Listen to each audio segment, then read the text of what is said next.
ምን ሆነሻል? ፊትሽ ልክ አይደለም። ማታ እመጣለሁ ብለሽ አልተመለስሽም። ታውቂያለሽ ከመጀመሪያውም ለምን ወንድሜን አንቺን እንዳይቀርብ እንደፈለግኩ አሁን ገባኝ። ማለት ምን ሆነሻል? እየቀለድሽ ነው አይደል? እንደዛ ከሆነ በጣም ተሳክቶልሻል። ግን እኔ አሁን የሚቀልድበት ሁኔታ ላይ አይደለሁም ያለሁት። ሁሉም ነገር ላንቺ ቀልድ ነው አይደለም? ላንቺ የወንድሜ ህይወት መበላሸት ቀልድ ነው አይደል? በፈጠረሽ ይፈልጋል ብትለፊም አሁን ላይ ካለሁበት ዓለም ልታስወጪኝ አትችይም። በጣም ከባድ ሁኔታ ውስጥ ነው ያለሁት።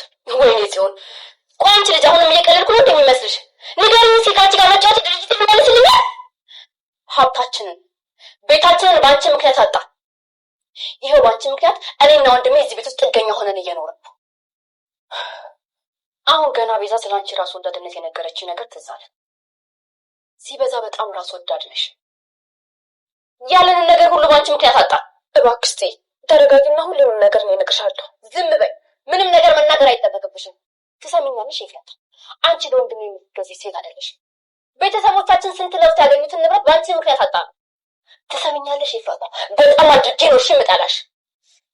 ያው እንግዲህ ኤፉኔ በጣም ነው ያሳዘነችኝ። ከምር ከሚባለው በላይ ኤፍራታ አሳዝናኛለች። ያው ያፌት በብልጠቱ ኤፉን የራሱ ሊያረጋት ጫፍ ላይ ደርሷል እና ስታለቅስ ነበር። በቃ ፈተናዋ በስቶባታል።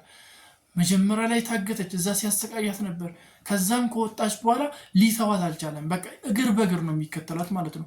ቪዲዮውን ሁላ አሳይቶታል ናታን ሰው ሲገል ማለት ነው። እና በጣም ስታለቅስ ነበር። በቃ ናታንን እንዳትነካው፣ እኔን ግን የፈለግከውን ልታደርገኝ ትችላለህ ስትለው ነበር፣ ስትማጸነው ነበር።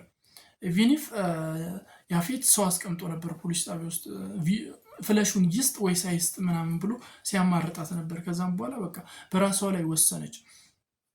ናታንን በጣም ስለምታፈቅረው የናታንን መጎዳት አትፈልግም። ስለዚህ በራሷ ላይ ወሰነች። እኔ ናታንን አጥቼ ናታን በሰላም ህይወቱን ቢመራ ይሻላል ብላ ወስናለች። እና ከዛ ስትሄድ በጣም እያለቀሰች ነበር። የቤዛ ጓደኛውን ለመንገድ ላይ አግኝታት ምን ሆነሽ ነው ስትላት ነበርና በቃ የሌላ አግሬሲቭ ሆናለች። በጣም በቁጣ ስትናገራት ነበር። በጣም ነው ግራ የተጋባችው። ቤት ሁላ ስትገባ እኮ በቃ የሆነ ንፍስ ብላለች።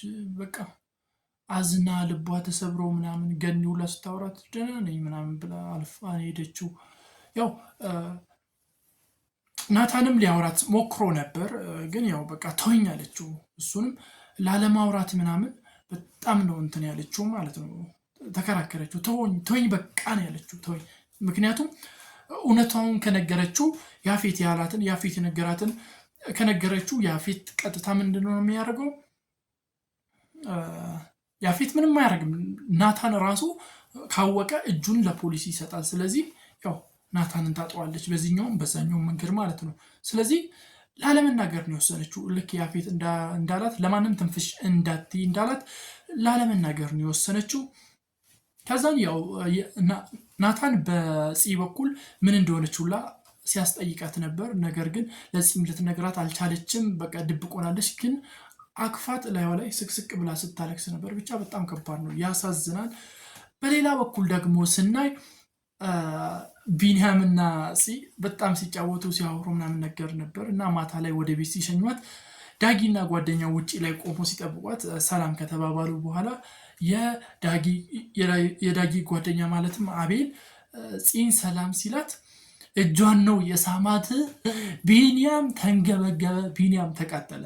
ዘጋ የምር ገርሞኛል። ቢኒያም በጣም ቅጥልን ያለው ከሚባለው በላይ ሊበላውን የደረሰው ልጁን እና ገርሞኛል። ዳጊ ራሱ እንዴት እንደዚህ ታደርጋለህ ምናምን ሲሎ ነበር፣ ሲቆጣው ነበር። ብቻ ተመችቶኛል። ዛሬ ደግሞ ፂ ለኤፍራታ ፈተና ሆናለች ድጋሚ ማለት ነው። ያለፈው ሳምንት ላይ ያው ስለ እናቷ ነገረቻት። አሁን ደግሞ በአንቺ ምክንያት ንብረታችን ተወርሷል፣ በአንቺ ምክንያት ድርጅታችን ተወርሷል፣ ስለዚህ ለወንድሜ ሰላም ልትሰጪው አልቻልሽም ስትላት ነበር እና በጣም ሲጫጫው ነበር። ያው ቦምብ ሆናለች። ያው ይሄ ጥፋቱ በነገራችን ላይ የፂ ነው ብዬ አላስብም። ምክንያቱም ነግሯት ነው፣ ናታን ራሱ ነው የነገራት፣ ነግሯት ነው እና በጣም ተበሳጭታ ስትጮባት ነበር። እና እስቲ ምን ታስባላችሁ እናንተ? ምን ትገምታላችሁ? በቀጣይ ክፍል ምን የሚፈጠር ይመስላችኋል? ያፌት ሲያስጨንቃት ነበር ደውሎ ኤፉን ማለት ነው። እና ምን የሚፈጠር ይመስላችኋል? እስቲ ያገባታል? ልክ ያፌት እንዳቀደው ይሰምርለታል፣ ይከናውንለታል?